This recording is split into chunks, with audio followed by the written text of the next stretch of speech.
Taking pictures and selling them is not only a great way to make money, but it's also very fun to do.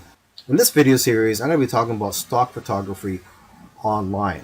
And so this is where you upload your photos to stock photography agencies and their websites, and then you would get paid a commission or royalty whenever somebody purchases your pictures from these websites. And stock photography is never going away and will always be in demand.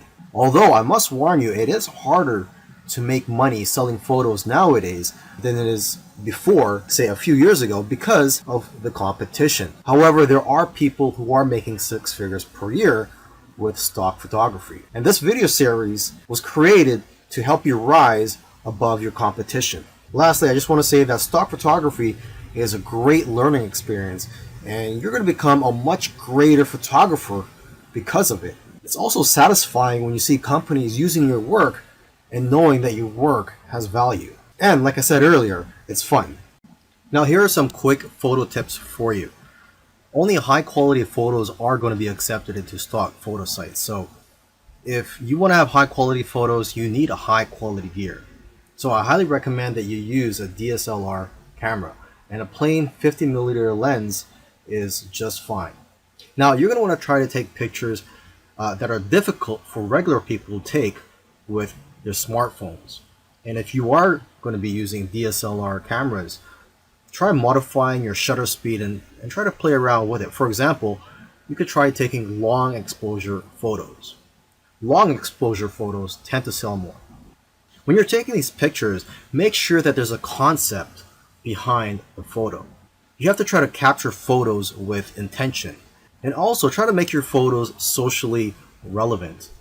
Another important key is to make sure that your picture elicits some type of emotion or has some type of purpose, such as showing that it's the fall season.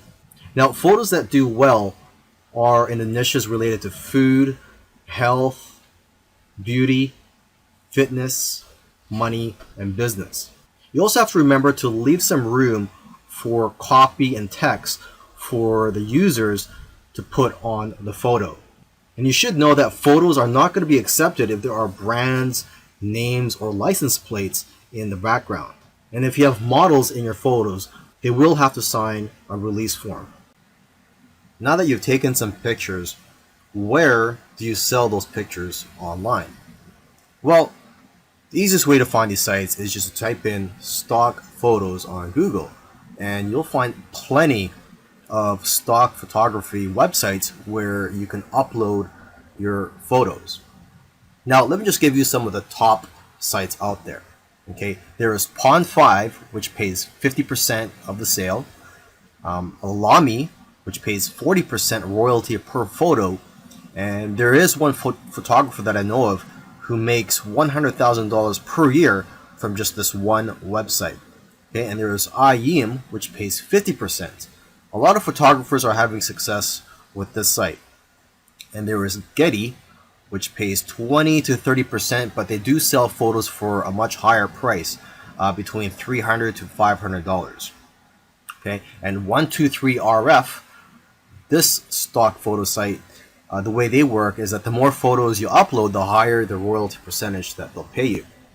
And there's iStock, which pays 15 to 45% depending on the photo, but they'll pay you a higher rate if your photos are exclusive to their site.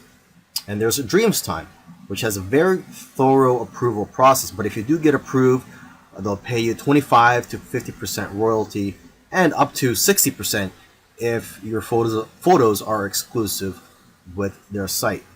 Plus, they'll even pay you an extra 20 cents per photo. And then one of the biggest stock photography websites out there is Shutterstock. They'll give you the most exposure because of their reach, huge customer base, and ability to advertise your photos. And there's Adobe, which will give you almost as much sales but higher sales amounts. And Adobe stock is integrated into the Adobe software. There's iStock Getty Images, which can also get you a lot of sales. Now, what I usually do advise to photographers is to stay away from some of the larger stock agencies, such as Shutterstock, iStock, etc.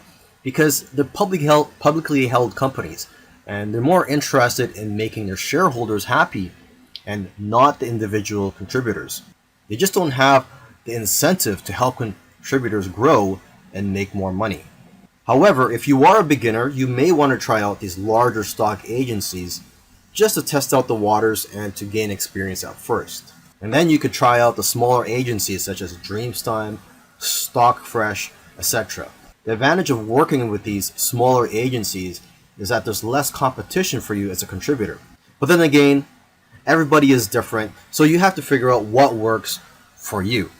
And interestingly, I know of somebody who makes more money uploading to free stock photo sites like Pixabay than other stock photo sites, because people have the option to donate to you when they download your photos for free. In the previous video where I spoke about where to sell your photos online, I forgot to mention that you could also sell your photos directly from your phone, and there are a few apps available for that, but the most popular photo app right now is one called Foap. And with Foap, you download it, and I believe it's available both for the Android and the iPhone, and you get 50% of the sale. But you can make more money by joining what they call missions on Foap, and these missions are sort of like projects for brands and other companies. And each mission, if you are to win these missions, they pay a prize for the winning people, and it usually starts at around $50, and usually it can be a lot higher. Okay, now if you want to have success with this app, you want to analyze the photos which have already been sold. So take a look at the sold tab in the explore section of the app. I also recommend that you analyze the profiles of people who have won missions or sold a lot of photos, as they usually have a lot of good photos which can give you ideas. And lastly, you could create profile on Foap and follow people. So you can follow other photographers and they could follow you, and you guys could share tips with each other and be more successful in the long run. Earlier, I mentioned that you should try to avoid large stock photography websites such as Shutterstock. However, if you're new and you want to gain some experience, or for whatever reason, if you feel that large stock photography websites are for you, here are some keys to success. Obviously, these big sites have thousands of photos, and photos that have less saturation will sell the best.